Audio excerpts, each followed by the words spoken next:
I will never understand why people hate on nuclear discipline so much. They don't even bother thinking about all the good sides it brought us. For example, I bet if they knew more about nuclear medicine, they would change their mind.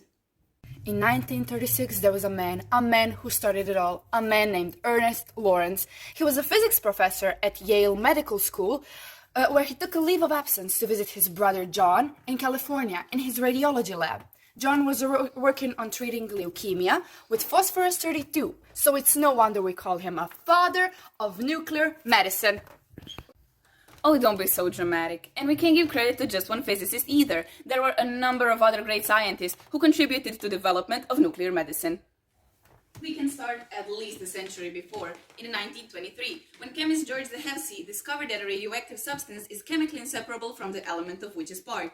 After, Henri Becquerel discovered mysterious rays from uranium, and Madame Marie Curie named them radioactivity. Oh, that's for sure. Even Madame Curie's daughter, Irene Joliot-Curie, and her husband Frederick made a great progress when discovering that aluminium foil irradiated with polonium preparation is radioactive. I didn't know that, and there were a number of discoveries in the past 60 years. By the 1970s, most organs of the body could be visualized using nuclear medicine procedures. In the 1980s, radiopharmaceuticals were designed to use in diagnosis of heart disease, and in 2001, there were more than 25 million nuclear medicine procedures done around the globe.